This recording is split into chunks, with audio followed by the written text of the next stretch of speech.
This video is for Lost Part 2. It's technically the third episode in Season 1. It's an episode about Kate, and the flashback, they do flashbacks to kind of give you character background and who they were before the crash, is about her. And basically she was running from the law. We don't know why just yet. But she's in Australia. She's gone from the United States and gone to Australia. And one of the places she was hiding out, she went and slept the night at this farm, and the farmer was like, "What the hell are you doing here?" And she's like, "Oh, my name is Annie, and blah blah blah." And he said, "Okay, well, if you help me manage my farm, I'll give you a decent wage and a place to stay." And they become friends and so forth and so forth. Okay, and that's pretty much the flashback for her in the beginning. Okay, well, meanwhile, the people that had gone up to the mountain, well, they're coming back down now, and they're going to tell people that the transceiver didn't work, because they're not going to tell them there was a signal blocking theirs that was going. They had found out it was going for 16 years. They're not going to tell them that it's up there, because then they'll lose hope of being rescued, and that'll be dangerous and whatever. Okay. So, meanwhile, okay, Michael and Walt, they're having father-son trouble relationships. He's not listening to him, whatever. And Walt brought this is going to be so bad. Walt brought his dog, Vincent. But Vincent is missing, and he's like, I want the dog. And Michael's like, I'm going to find your dog. I'm going to find your dog. And in the end, well, not the end, but at the in the first episode, Walt was talking to Locke and getting to know him and whatever. And they were playing, what the hell were they playing? They were playing backgammon, and that really doesn't have any consequences. Anyways, Michael tells Walt that he wants him to stay away from Locke because he's his father, and he wants to try and tell him what to do and whatever else or stuff. Okay, Jack, the doctor, is treating a guy that was in the crash with Hurley. That's so bad. He's overweight, and his thing is dude, and whatever. Okay, the guy that they're treating is the U.S. Marshal that captured Kate, and this guy was injured in the plane crash. Okay, they have him on airline cushions, and Jack's trying to treat him with all of the medicine that they found in the luggage aboard the plane. And he has this huge piece of metal sticking out of his side. And so he's trying to treat him, and he tells him, no, she's dangerous, she's dangerous. He's like, what are you talking about? And he looks in his jacket pocket, and there's a piece of paper with Kate's mugshot on it. And so he realizes that she's not who she seems to be. Well, and then Hurley finds out too, because he's like, oh, yo, dude, what's this? And so, Hurley knows too. Okay, the group that's coming back from taking the transceiver up the mountain, it took a whole day to get up there, and they're coming back, and they spent the night and whatever, and they decided to give the gun that Sawyer was holding to Kate, because she's trustworthy. No one knows that she's a convict. Only Jack back at the beach. And so, and you get flashbacks of her with the farmer and whatever and all sorts of stuff. And you find out that, in fact, the farmer finds out that she's running from the law and has decided that he's going to turn her in.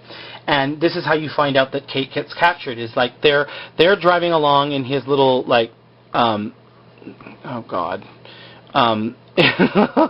They're driving along in his truck, and the marshal is... Can you see that? Okay. The marshal is driving in his little truck, and he's coming after him because the farmer told the marshal that she was there.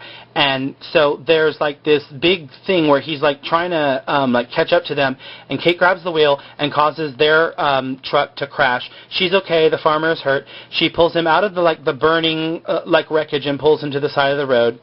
And then that's when the marshal captures Kate. So that's how she gets captured, and he puts her in handcuffs and gets her on the plane, and that's all you need to know.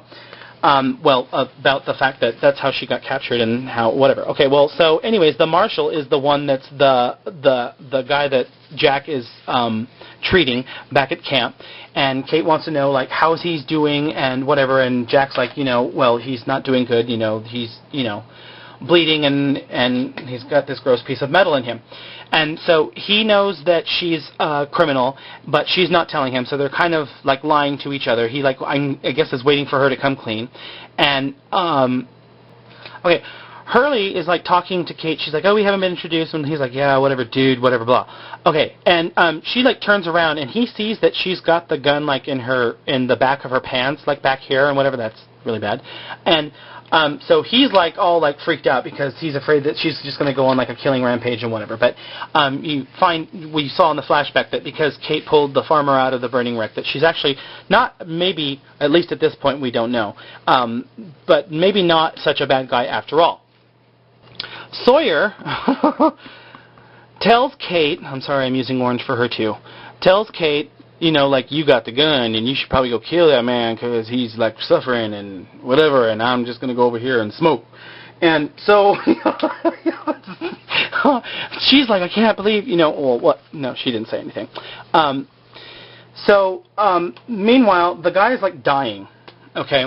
And, like, he's, like, laying in a tent, and he asks to speak to Kate, and she comes in, and he's like, are you going to be the one that kills me? Because I know I'm going to die and I'm suffering and whatever. And she's like, maybe not. I don't know. Actually, she didn't really say all that. It sounded funny. Meanwhile, outside, this is all like pretty much almost the last scene. Meanwhile, Jack is talking to Hurley. And I'm going to do this real quick. Jack is talking to Hurley. And, I can't believe I wrecked that. And, Hurley is saying, like, dude. I'm serious. Like, he says dude, like, so many times. It's not even funny. He's like, dude, like, Kate's got that gun. I saw that gun. He's like, what gun? Oh, my God. And so in the tent where the guy is, Jack sees Kate, like, walk out the back, and then all of a sudden they hear this shot. And, like, they're wondering, like, what the hell happened. And out walks Sawyer, and he's like, I had to do it. He begged me for it. Like, whatever. Well, they go in, and they find out that the guy has actually been shot in the chest, and he's like, it's punctured his lung, and his lung is filling with blood, and he can't breathe, and it's going to take hours for him to die. Well, the last thing that you hear is the guy going, whatever, and then everything's all silent. So you never actually get to see, at least not in this episode, I don't think they showed it in another one, that Jack must have, like, covered his mouth and suffocated him to put him out of his misery. And at the end, this is supposed to be the horizon at the beach. These are waves coming in and whatever. Okay, so like Jack is like sitting, and Kate comes up alongside him. These are supposed to be them sitting. And she's like, I want to tell you why he was after me. And he's like, I don't care. It doesn't matter who we are or what we did. We died 3 days ago. We all should start new, and that's good. And then, not necessarily an important point. That's how pretty much the episode ends. But back with Locke, early in the episode, built a whistle so that he could help Michael find Walt's dog, Vincent. And he finds the dog and then tells Michael, oh, I found your dog. You should be the one that brings him to him, and blah, blah, blah, blah.